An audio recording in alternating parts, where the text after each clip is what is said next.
വയനാട് ടൗൺഷിപ്പിന്റെ ഉദ്ഘാടനം മാർച്ച് 1 നടത്തുമെന്ന വയനാട് ജില്ലാ കളക്ടർ മേഘശ്രീ. ആദ്യഘട്ടത്തിൽ 178 കുടുംബങ്ങൾക്കാണ് താക്കോൽ കൈമാറുന്നതെന്നും മറ്റു വീടുകളുടെ പണി അതിവേഗം പുരോഗമിക്കുകയാണെന്നും ജില്ലാ കളക്ടർ പറഞ്ഞു.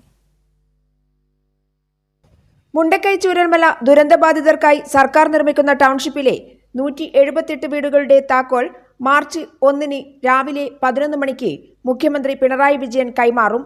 വീടിന്റെയും സ്ഥലത്തിന്റെയും പട്ടയവും രേഖകളും ഇതോടൊപ്പം കൈമാറുമെന്നും ജില്ലാ കളക്ടർ DR മേഘശ്രീ അറിയിച്ചു. 178 കുടുംബങ്ങൾക്ക് താമസിക്കാനുള്ള എല്ലാവിധ സൗകര്യങ്ങളോടും കൂടി ടൗൺഷിപ്പ് ഒരുങ്ങിക്കഴിഞ്ഞു. ഇത് നമ്മൾ 1.5 കൊല്ലമായിട്ടുണ്ട്, അത്രേ ഉള്ളൂ ദുരന്തമായിട്ട്. സോ അതിവേഗത്തിൽ നമ്മളൊരു ഭൂമി കണ്ടെത്താനും വർക്കുകളൊക്കെ ചെയ്യാനും നമുക്ക് സാധിച്ചിട്ടുണ്ട്. STPയുടെ കമ്മീഷനിങ്, അങ്ങനെയുള്ള ഇന്റർലോക്സും അങ്ങനെയുള്ള വർക്ക്സൊക്കെ അവിടെ ഉണ്ടായിരിക്കും.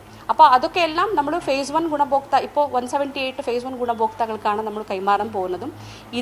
ഇതേ ഹാളിൽ തന്നെ ഇരുന്നിട്ട് ഒരു 2-3 തവണ നമ്മൾ അവരുടെ ചർച്ച ചെയ്തിട്ടുണ്ട്.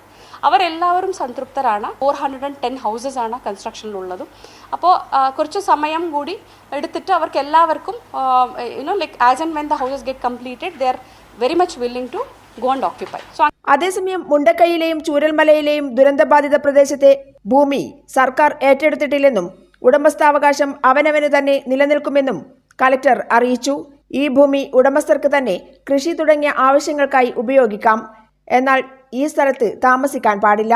ഈ ഭൂമിയിൽ വന്യമൃഗത്തെ ഒഴിവാക്കാനുള്ള നടപടികളും സ്വീകരിച്ചു വരികയാണ്. ശാസ്ത്രീയ പഠനം നടത്തി വെള്ളാർമല മുണ്ടക്കൈ പ്രദേശത്തെ ആശുപത്രി, വെള്ളാർമല സ്കൂൾ, വില്ലേജ് ഓഫീസ് തുടങ്ങിയ സ്ഥാപനങ്ങൾ മേപ്പാടി പഞ്ചായത്തിൽ തന്നെ നിലനിർത്തും. വാസയോഗ്യമായ പ്രദേശത്ത് താമസിക്കുന്നവരുടെ സൗകര്യാർത്ഥമാണിത്. സർക്കാർ തയ്യാറാക്കിയ ലിസ്റ്റ് ഇപ്പോഴും അവസാനിച്ചിട്ടില്ലെന്നും കളക്ടർ അറിയിച്ചു.